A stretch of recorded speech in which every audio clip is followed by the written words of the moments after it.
January 2018, we were about 60,000. Jan 2019, 135,000. Jan 2020, 240,000. And as of September, 318,000 visitors to our content site.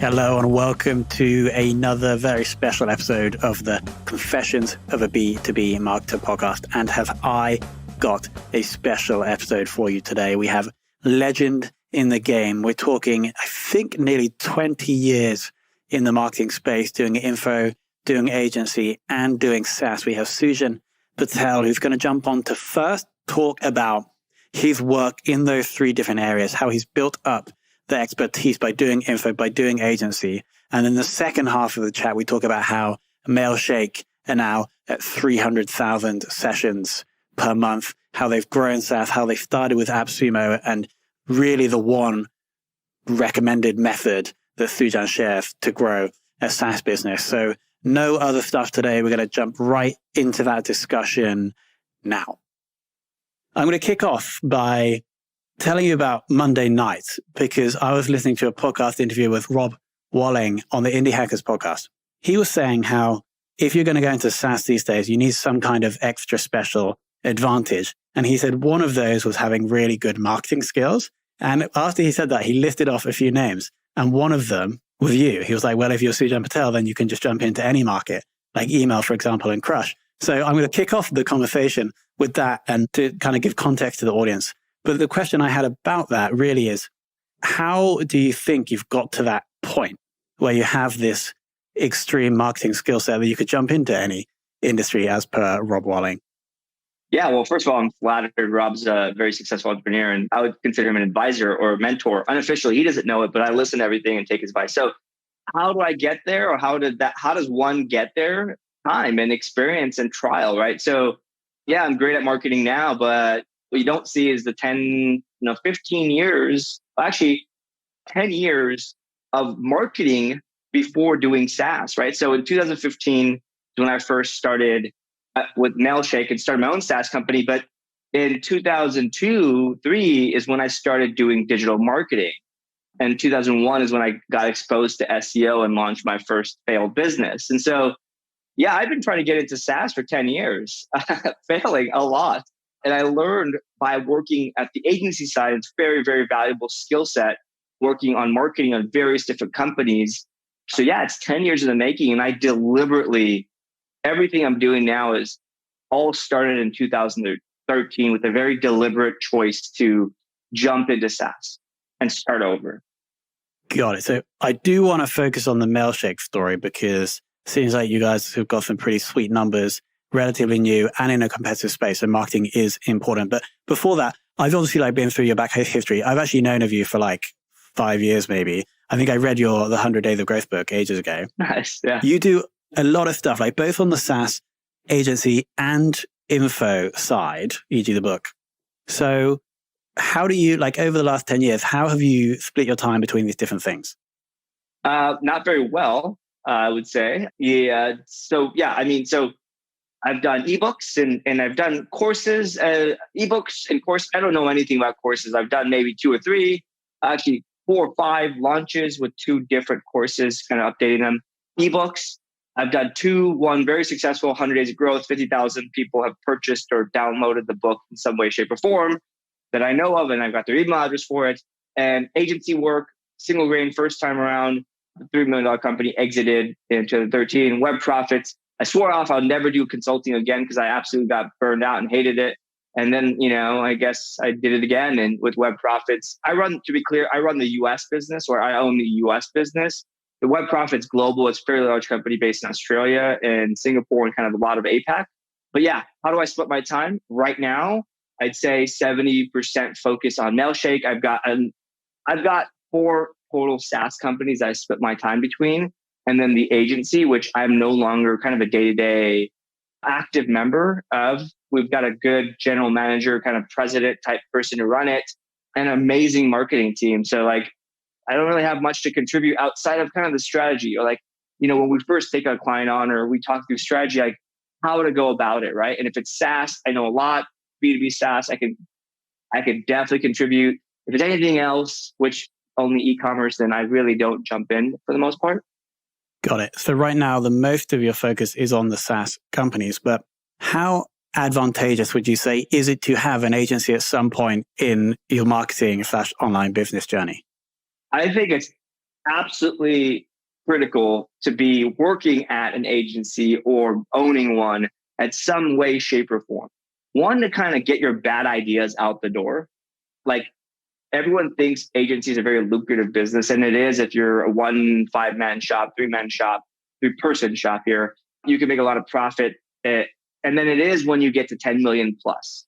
In between is very low margins and a lot of work, and you're working on multiple hats. So yes, running a business like an agency teaches you a lot of what to do with human capital, and also helps you explore marketing on many, many different types of businesses, of which you have no control over their core business. All you can do is practice marketing successfully, hopefully, if not, and sometimes unsuccessfully, and you'll still learn from it. So yeah, I mean, like, it's like, I would say it's a way for people to compartmentalize their skill set. And like, for me, I learned to be able to switch gears quickly. So like, after this, I can go deep dive for Mailshake for 2 hours, and I can go switch to another company and go switch. And I could do that 3 times today. And that I learned from, 9 years of doing agency work. Makes sense. Have you also been able to leverage, say, the audience or the clients of an agency into a different SaaS product, or even leverage the customer base from one SaaS product or one book into something else? Like, have you been able to combine these things? Yeah, absolutely. I would say I stack them on top of each other. Not always is there a direct correlation or like a direct combination. Like, for example, Web Profits doesn't really, like, maybe some of our clients use Mailshake or our other products like Red Inbox, but like, I don't really care for one customer at Mailshake. It doesn't really move the needle, right? One customer or one client at What Profits moves the needle because we charge like 10K a month, right? So it's a 6-figure client. So not so much from like a customer and sharing customers, but like more for like, hey, look, I know what I'm doing. I run my own companies. Like, it is like, people ask for quotes or testimonials or references. It's like, I'm my own reference. Look at this. This is what I did. And we have more obviously with other clients, but it's like, the proof is in the pudding. I do it for myself. This is the same strategies or approach I would take. I think having a smart marketing team, having experience hiring smart marketing team at Web Profits and building out a marketing team has helped me not make mistakes at the SaaS company. And also, sometimes we hire our own agency to say, hey, like, look, we need to kickstart our paid search efforts or our advertising efforts. I don't have a budget to go hire somebody. And I actually believe paid acquisition should always be outsourced, because if one agency or consultant sucks, you move to the next one quickly until it starts to work, and you can try different ideas very, very fast. But yeah, I think it's from like a operational perspective, it's been very, very efficient.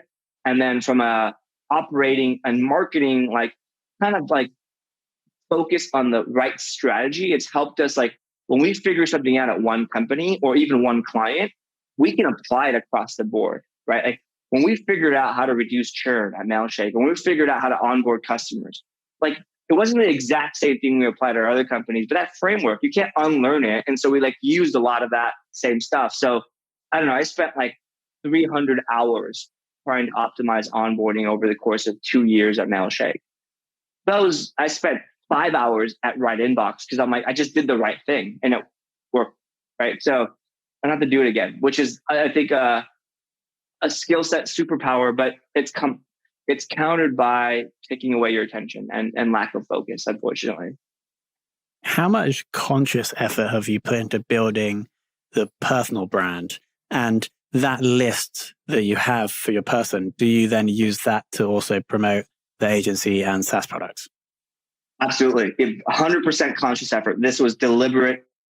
Started in 2013. I realized so Neil Patel is my cousin. I saw him grow from he and I grew up together as kids. I saw him grow from this goofy little kid to a internet SEO marketing legend brand, right? He's trying to be the best marketer up there with Ogilvy, Gary V's, all those folks, right? And it was his personal brand, the deliberate efforts. And I saw him firsthand from 2008 to 2014. And I even helped him because he was one of our clients at Single Grain and eventually a part owner, like 5-10% or something like that. I was like, fuck, why didn't I do this for myself? Like, I see him getting more value. I see him building his other SaaS businesses. And I'm like, I need to do it. And he's one example why I witnessed it firsthand. I was in the weeds on it, but there's lots of other people who have personal brands. So yes, 100% deliberate effort. So in 2013, I started blogging regularly. 2014, like Jan 1, every single week, every day. Like my goal was to publish content regularly. I think between my blog and like all the places I guest post, I probably produce around 50 to 75 articles a month. A year. Probably on the front loaded, it was a lot of like kind of like Entrepreneur Magazine, kind of like larger publications, shorter content. So maybe close to 100 the first few years. And I'm like, if I'm going to launch a SaaS business or a product, I need to build a brand. I want to build a brand so it accelerates my growth. So that's the first thing I did, is start creating content regularly. Did that for 1 year. And then I launched 100 Days of Growth, launch an ebook, build an email list, right? So content regularly, launch an ebook. And my email list went from, nothing, maybe 500 people in 2014 to 35,000 people in the start of 2015, because I got a lot of people to download my book through just sheer hard work. And I won't bore you with the details with how that happened. It's a whole podcast in itself. I'll send you a link that you can include in the show notes. But yeah, and then in 2016, like mid 2015, which is when we launched Mailshake, we had another 3,000 to 5,000 people on the Mailshake list. So, we had like 40,000 plus people to promote the launch of Mailshake. And that's how we got our first, I think, 120, 130 customers. This is a perfect segue into the Mailshake section. So we basically we can't understand more about your background now. And I want to now see how that experience and that audience and that money probably has enabled you to grow Mailshake. So going back to your point there, you had about 40,000. Was that pre or post the Appsumo launch? Pre-Appsumo launch. Got it. And so did you then, you didn't email your 40K list into Appsumo, presumably, because then you'd be giving them the chunk. So you did you release a subscription product pre or post Appsumo? Like, how did that Appsumo thing fit into the launch? Yeah. So we launched on Appsumo. We did 2 deals, I believe, one in early 2016, and then one again in late 2016. And between 2015, like July is when we launched, and February when we launched Appsumo in 2016, we built up a few hundred customers, but we got stuck with product market fit.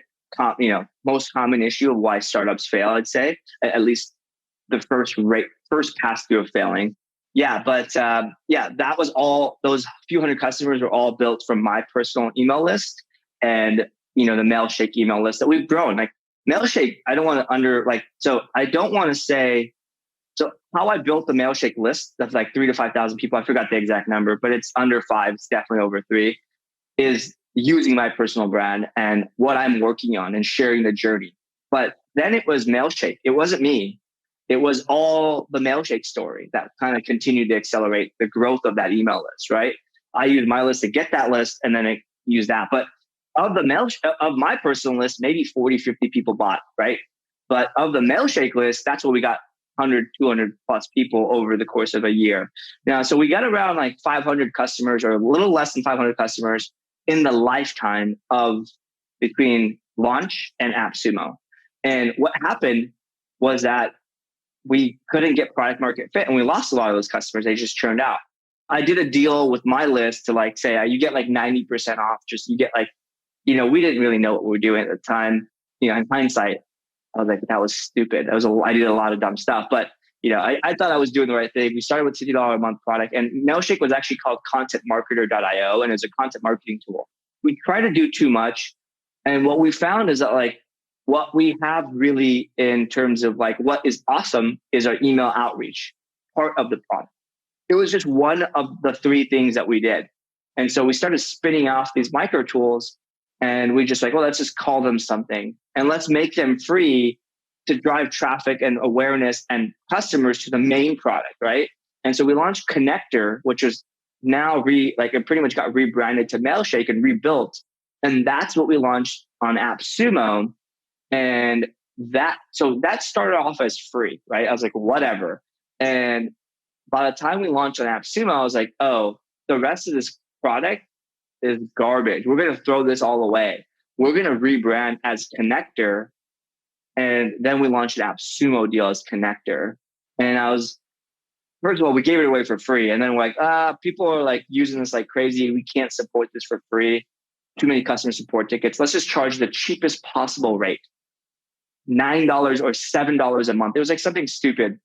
And it was intentionally stupid, low. So that pricing wasn't an issue. It was just like you use the product. And so when we launched on Appsumo, we were still $9 or $7. And so to me, I was like, I'll give this away for free to get product market fit validation in customers. So to me, Appsumo, both times, was not so much in generating money. I think we probably made around $100,000 between the two launches. And they kept, that was our take of the total money that we earned. I think it generated about 6,500 total users or customers through the door for Mailshake. But to me, that was like a marketing channel that pays me $100,000 to get customers, right? And that $100,000, don't get me wrong, we have spent way more than $100,000 to support these customers over the course of 6 years. It's expensive to support customers. And it's a great thing to have a lot of customers, word of mouth. It's a really bad thing to have a lot of customers. You have to support them, aka if you have one technical co-founder, he's going to spend a lot of time fixing bugs and all the things they would come up with and run into, and not on features. And that was really, really hurt us. But that being said, when do you ever get 6,000 people using your product telling you all the stuff that's wrong with it in a month? So we accelerated our timeline quickly to validation, but yeah, it came with a cost. Makes total sense. Post Appsumo, what was the best channel to get from like 500 subscription to 5,000 subscription customers or 2,000?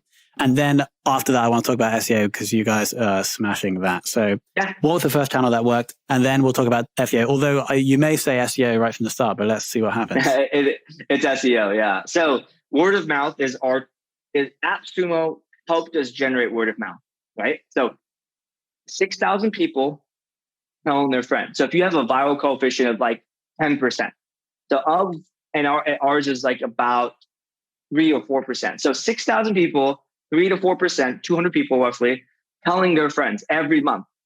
Let's not 200 people telling their friends, 200 people signing up as a result of people telling their friends. So it's actually way more people telling us, but the revenue, like the customer impact is 200 customers. So those 6,000 people brought 200 customers for every month for 5 years straight. It's still about 200 people or so coming in from word of mouth. So that has been our biggest channel. We've done things wrong, right? Whatever. But that's number one. That was Appsumo, I'd say, was the big reason for that. Not Appsumo. I want to give Appsumo all the credit. I want to give lifetime deal that drives a lot of customers. Appsumo is the most popular brand. And I mean, I love them. They're in Austin. I know Noah and Eamon really well. But like, that's one way to launch apps. Like I could launch a lifetime deal on my customer base and I got 200 people, right? I could do that, but it's really about the email list. Anyways, second thing is SEO and content. Like that is our second biggest, and almost like they go neck and neck, like they fight each other to see who's channel number one. Okay, 2 points. So the first is, you're totally right about word of mouth coming from a lifetime deal, but you don't get that if the product's shit. So credit to your technical co-founder for also building something that's good. And then, okay, so did you, I assume like you're the SEO guy, you were consciously, from as soon as you became Mailshake and started pushing that, did you start laying the foundations for SEO then? I mean, like when we came up with the idea, so February 2015, we started blogging once a week. It was crap content. I mean, I say crap content for my quality guidelines today is fine. Help us build our brand. Yeah, every week. Without a product, without any money, I spent money. I mean, without generating any revenue from 2015 to now. I mean, now we create way more content than, one a week. But yeah, it was once a week, crap content. Eventually, we got editors, we got better, more in-depth, more unique content. But yeah, every day, every week. Every week publishing, every day probably writing. So there's this one I was researching earlier. There's this one post, the one keyword for follow-up email, I think, according to Ahrefs, and it may not be accurate, is bringing 50% of all organic traffic and is ranking for all of these terms. Did you know that was going to be such a winner? when you were producing that? Like, how did this come about? Yeah, I mean, I think everything has been fairly deliberate, right? I think I don't want to say like, oh yeah, I know what I'm talking about. Yeah, for sure I did. Yeah, I mean, but yes, I do, right? Like you did the research. Anybody can go on Ahrefs, and they should, and look at what keywords are the best and highest ranking. We looked at Yesware was crushing it on traffic, and so we just like oh, like that they are working. I made an assumption saying, okay, Yesware, this is a huge keyword. What we do is a follow up strategy, right? Like, so we kind of fit the bill. So I don't know if there's buyer intent at the time. I didn't know there's buyer intent, but yeah, high volume, our competitors rank, presumably, and that's what we do. Seems like a no brainer to go after big keyword in the space. And I don't think it generates half our traffic. I mean, I think Ahrefs is not wrong in that how much it generates traffic for us, but I don't think it's nowhere near half. I think it's probably, like 25% or so, maybe that. But yeah, I mean, our blog gets 300,000, or not blog, our content gets 300,000 visitors a month, and it's been growing. I'll actually pull up the stats here while we talk. But yeah, I mean, January 2018, we were about 60,000. Jan 2019, 135,000. Jan 2020, 240,000. And as of September, 318,000 visitors to our content site. Beautiful. Content being our ebooks, blog, and stuff like that. Got it. So, of course, you need to target the right keywords. You need to have great content. The other thing you need is backlinks. Now, I'm looking at the referring domains to you now, and I'm seeing like the who's who of big SaaS companies. In my notes, I put, is there some kind of cartel that you have to get in with to get these backlinks? How does that work? Is it just you creating great content? So you're kind of right on this cartel thing. So this is my favorite. I'm going to tell you my favorite link building strategy. Anybody can do it, but it's not easy. All right. Everybody should be doing this. Figure out what space you want to be in from day one. Create content regularly, right? Every week, whatever. You'll get better over time. You'll know when it's shit and you'll figure out how to make it better. Second thing to do as you continue to do that is build relationship with the who's who in the space, right? So we started off as a marketing tool. And hey, look, I was a marketer for 10, 12 years before doing Mailshake. And so guess what? I had a relationship with other marketers, right? And so some of which are who's who list already. And then we realized, oh, we're in the sales space. So I was like, okay, crap, I need to build a relationship with all the salespeople too, all the who's there. And combined, there's like 6,000, 7,000 companies out there that have a decent brand. And I'm like, my goal is to be best friends with their marketer. I do want the link, but I'm not going to be best friends with them because I want the link. I want to be best friends with them so that when they think email sales outreach, sales automation, whatever you want to kind of refer to us as a brand, they think Mailshake and they reference us, whether it's a stat, a link, a plug, a mention on LinkedIn, whatever. I want my brand to be in the back of their mind somewhere when they're creating content. And that's what we did. Every week, I would just go ping some folks and just say, hi, like, hey, look, I'm creating content. Can I reference you in something? So a lot of value given up front, promote them, just saying hi, no intention to do anything. Maybe I interviewed them on my video. So this is where my personal brand helped me get a leg up because, when I reached out, they knew who I was. Not because of my Mailshake brand, like this rinky-dink company, but what I've done 10 years prior to that and all the personal brand I did from 2014 and 15, ebooks and stuff like that. Sometimes it helped me. Sometimes it hurt me in the sense that people didn't like what I did, right? They're like, oh, this is scammy, or I don't like info products. I only want to talk to founders. So it didn't help me always either. But yeah, all of that is my link building strategy. And so I can send an email right now and get 10 links. Is that what I'm building these relationships for? Hell no. A link is worth a minuscule amount of value that I can get from those folks, and vice versa. I help and I give. I try to do more than I take, but it's debatable. Nice.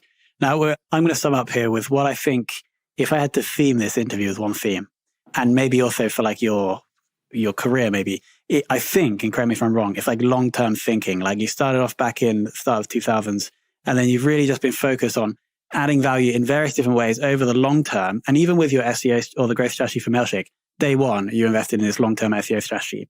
So do you think if someone was to take away one thing, if a young marketer / entrepreneur, if they were to take away one thing from the interview, do you think that would be a good one, or is there something else? Yeah, I think focus on that long term and don't try to milk the value right there, today. Think about what you're going to like, what general direction you want to go in life. And guess what? Any direction is better than no direction. And just say, I want to build the next HubSpot. I want to build the next Facebook. Okay. Who do I need to know? What are the foundational things of the people? What are the skill sets I need? And what do I need to like learn? Like education. Skill set is like application of education. So action on what you learn. And then who are the people? Those three things on whatever the heck goal it is, and just put a date on it 5 years down the road. I'm going to go build something crazy in 5 years. What do I need to do? And that's your college degree right there. I didn't go to school. Well, I didn't finish school. I went there, but I goofed off and surfed. This is what I took away from doing that, because there's probably 4 or 5 smart people in my life that have kind of helped me be the person I am. And it's all about me having some random crazy goal. Most of the time it was the wrong one, and then them helping me get there. But when I got to that wrong goal, I course corrected. And along the way, now I course correct before I get to the end of the road. Amazing. Sujan, where can people find you? Yeah, best place to find me is my personal blog, sujanpatel.com. That has been the least successful blog on my effort from my part in terms of traffic. But yeah, I share everything I know there, all the kind of fun or bad failures and whatnot. So yeah, follow along there. And if you could, I'm always on Twitter and LinkedIn. You can just ping me, connect with me, and I'm an open book. So ask me anything. Just don't ask me stuff you can Google. Sujan, thank you so much for coming on and sharing kind of your whole marketing career. This has been really eye-opening for me, and I'm sure for the audience as well. Thank you for having me. It's been fun to kind of recollect and put this into into a very I didn't think about this until I talked about it. So thank you for having me. All right. Thank you, Sujan. That was a beast of an episode. I think we squeezed in quite a bit of value there. Again, if you like the show, if you listen to the show, then please leave a review on Apple Podcasts. I'll read it out on the show and get you and your business a shout out. So go and do that now. You can find us, Confessions of a B2B Marketer, search in Apple Podcasts. And of course, as always, thank you so much for listening.